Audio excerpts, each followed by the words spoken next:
भी काम को सोच विचार के करना चाहिए या तुरंत कर लेना चाहिए? बिना योजना बनाए, बिना प्लान ऑफ एक्शन लिए कोई भी काम करना तो अंधेरे में कूदने के बराबर है। बिजनेस और जॉब जो भी चीजें हैं, आपकी जो भी कार्रवाई है जीवन, वो स्पीड पर चलती है। आप कितनी जल्दी किसी काम को निपटा सकते हैं।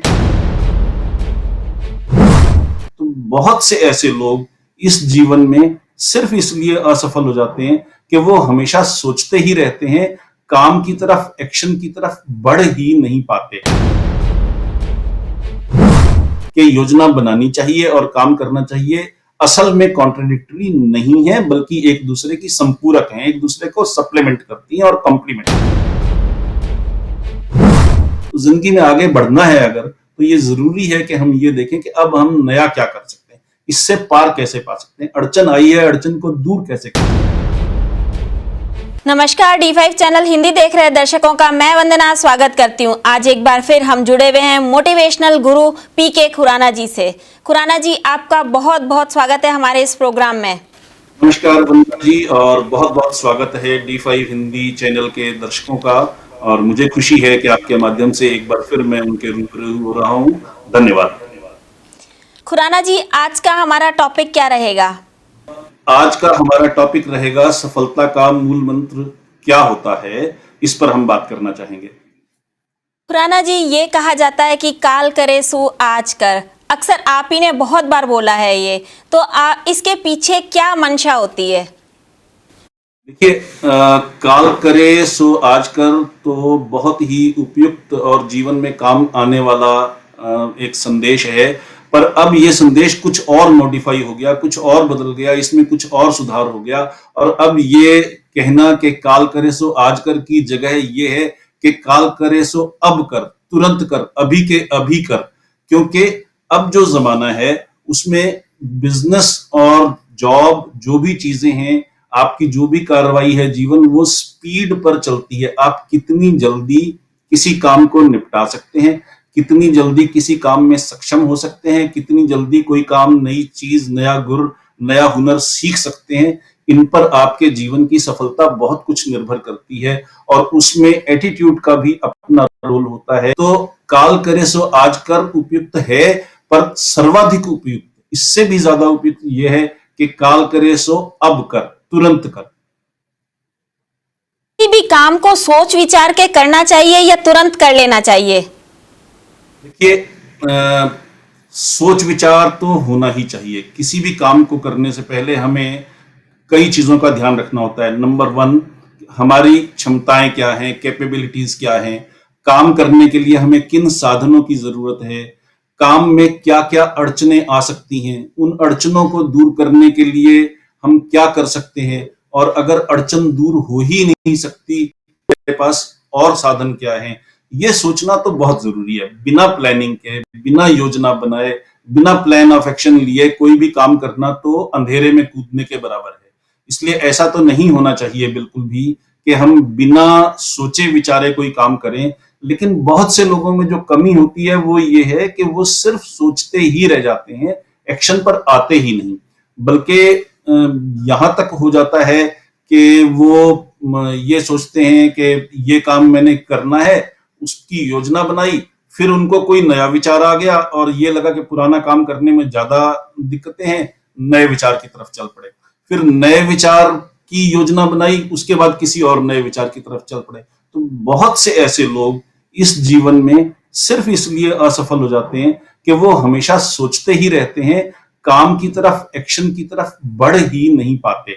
और इन एक्शन असफलता का सबसे बड़ा कारण है। असल में वो आत्मविश्वास की कमी है, असल में वो सेल्फ एस्टीम की कमी है। उनको खुद पर विश्वास नहीं होता, अपने साधनों पर विश्वास नहीं होता, अपने परिवार पर विश्वास नहीं होता, अपने दोस्तों, मित्रों, सहयोगियों पर विश्वास नहीं होता। कहीं ना कहीं से अविश्वास का कारण उनके जीवन को हमेशा ही रोकता रहता है, उसमें अड़चन बनता रहता है।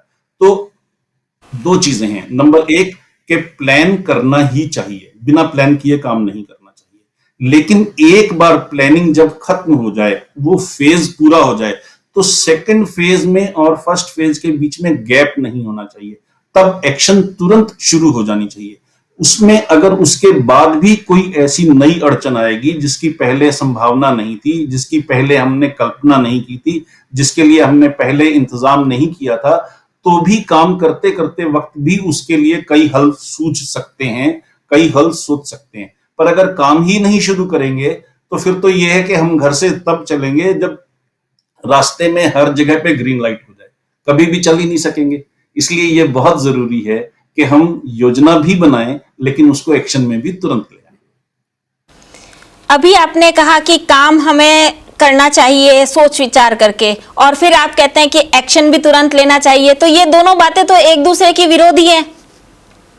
जी बिल्कुल, पहली नजर में ये कॉन्ट्राडिक्टरी लग सकती हैं, विरोधी लग सकती हैं, लेकिन असल में देखिए मैंने क्या कहा। मैंने ये कहा नंबर 1 योजना बनाइए, नंबर 2 योजना बनाने के तुरंत बाद बिना गैप दिए काम को शुरू कर दीजिए। तो समझने की चीज यही है कि हम दोनों में संतुलन रखें, क्योंकि मैंने पहले भी जो बात कही उसे फिर दोहराना चाहूंगा कि बहुत से ऐसे लोग हैं जो सिर्फ इसलिए असफल हो जाते हैं क्योंकि वो कभी भी एक्शन मोड में नहीं आते, वो हमेशा थिंकिंग मोड में रहते हैं, और थिंकिंग के बाद रीथिंकिंग, रीथिंकिंग के बाद रीथिंकिंग, एक के बाद दूसरी योजना, दूसरी के बाद तीसरी योजना, तीसरी के बाद चौथी योजना। उनका दिमाग बहाने सोचता रहता है काम ना करने के। तो अपने दिमाग को डिसिप्लिन करने की जरूरत है कि हम बहानेबाज ना बने, हम अड़चनों से ऐसा इतना ना डरें कि हम जो है ना भयभीत हो जाएं और अपने पिंजरे में कैद हो जाएं। इसलिए ये बात कहना कि योजना बनानी चाहिए और काम करना चाहिए असल में कॉन्ट्राडिक्टरी नहीं है, बल्कि एक दूसरे की संपूरक हैं, एक दूसरे को सप्लीमेंट करती हैं और कॉम्प्लीमेंट करती हैं। इन सब में हमारे विचारों का कितना योगदान होता है? जी देखिए, हमारे विचारों का योगदान बहुत ज्यादा है। मैं एक छोटा सा उदाहरण दूंगा। अगर आप जंगल की बात को देखें तो एक हिरण जो है उसकी स्पीड लगभग 90 किलोमीटर पर आवर की होती है, और शेर की स्पीड लगभग 55 किलोमीटर पर आवर की होती है। उसके बावजूद भी शेर अक्सर हिरण का शिकार कर लेता है। कारण बहुत सीधा सा है, इसे समझने की जरूरत है और अपनी जिंदगी में उतारने की जरूरत है कि हिरण ये मानता है कि वो शेर से कमजोर है, और इस कारण दौड़ते दौड़ते भी वो बार बार पीछे मुड़कर देखता है। अब जब वो पीछे मुड़कर देखता है उस वक्त उसका आत्मविश्वास भी कम हो जाता है और उसकी स्पीड भी कम हो जाती है। अब जैसे स्पीड कम हुई, शेर कुछ और नजदीक आया, शेर कुछ और नजदीक आया, उसे और डर लगने लगा। तो उसका एक डर उस डर को मल्टीप्लाई करता चलता है और उसकी स्पीड कम होती जाती है, और अंततः शेर उसका शिकार कर लेता है। तो हमारे विचारों का तो असर हमारे जीवन पे हर हालत में पड़ता है, चाहे जानवर हो चाहे मनुष्य हो। अगर हमारे विचार एक बार नेगेटिव हो गए तो नेगेटिविटी की स्ट्रीम बन जाएगी, नेगेटिविटी का प्रवाह बन जाएगा। इसलिए ये बहुत जरूरी है कि हम अपने विचारों को कंट्रोल करें। जहां कहीं नेगेटिविटी आए, चाहे हम आत्ममंथन करें, चाहे किसी से सलाह करें, चाहे किसी से काउंसलिंग ले, लेकिन उन विचारों को रोकना, उन पर कंट्रोल करना, उनका नियंत्रण करना जरूर होना चाहिए। और इसके कई सारे टूल्स हैं जो हम सीख सकते हैं, उसमें कोई दिक्कत वाली कोई बात नहीं है। सो बेसिक चीज ये है कि नेगेटिव विचारों से बचें, वरना वो हमारे हर काम में अड़चन बनेंगे। अब मैं एक और चीज कहता हूं, अगर मान लीजिए मैं ये सोचूं कि फला काम मुझसे ज्यादा कठिन है, मेरी औकात से बाहर है, मैं उसे नहीं कर पाऊंगा, मेरे पास साधन नहीं है, क्वालिफिकेशन नहीं है, तो ये पक्की बात मानिए कि मैं सच कह रहा हूं, क्योंकि मैं कितनी भी कोशिश कर लूं वो अड़चन रहेगी। और अगर मैं ये सोचूं कि मैं ये काम कर सकता हूं, कठिन है तो क्या, कोशिश करूंगा, समस्याएं आएंगी, सुलझा लेंगे, तो भी सच मानिए कि मैं जो कह रहा हूं वो भी सच है। दोनों ही बातें सच हैं। यानी ये विचारों का प्रभाव है जो हमें सफल या असफल बनाता है। तो विचारों का योगदान तो बहुत ज्यादा है। विचारों को कंट्रोल करके ही हम सफल और असफल होते हैं, क्योंकि उससे मानसिकता बदल जाती है, दिमाग का स्ट्रक्चर बदलता है, न्यूरॉन के कनेक्शंस बदल जाते हैं। हमें नए विचार आते ही तब हैं जब हम आशावादी हों। अगर हम निराशावादी होंगे तो हम स्टक हो जाएंगे, एक जगह पे अटक जाएंगे और आगे नहीं बढ़ेंगे। तो विचारों का अपना योगदान है, उसकी कीमत को हम कभी भी कम नहीं कर सकते। खुराना जी, कई बार हमें नुकसान बहुत उठाना पड़ता है, तो ऐसे में हमें क्या करना चाहिए? देखिए, अभी जो आपने बात कही है बहुत इंपॉर्टेंट क्वेश्चन है। इस वक्त हम कोरोना को भुगत रहे हैं, जो विश्व में पहली बार आया है और हम लोगों की जिंदगी में भी पहली बार आया है, इसका हमारे पास अभी तक कहीं कोई इलाज नहीं है। कोरोना के कारण बहुत सी नौकरियां चली गई हैं, कोरोना के कारण बहुत से बिजनेस ठप हो गए हैं और उन कारणों से आदमी, बहुत से लोग हताश हो गए हैं, कईयों की इनकम के साधन बदल गए हैं। तो नुकसान हुआ है, इसमें तो कोई दो राय नहीं है। अब चीज ये है कि इस नुकसान को पलटने के लिए, इसका मुकाबला करने के लिए हम क्या करें। पहली चीज है कि हम सर्वाइवल मोड में आ जाएं, अपने संसाधनों का जुडिशियस उपयोग करना सीखें और कम से कम खर्च में अपना गुजारा करना सीखें, ताकि ये सर्वाइवल मोड है। उसके साथ साथ नए ऐसे हुनर सीखें। कोरोना काल में बहुत से बिजनेस बढ़े भी हैं, बहुत से नए जॉब भी बढ़े हैं, नई किस्म के जॉब बढ़े। तो ये समझिए कि बिजनेस मॉडल चेंज हुआ है, जॉब की नेचर चेंज हुई है, जॉब कम नहीं हुए, जॉब खत्म नहीं हुए।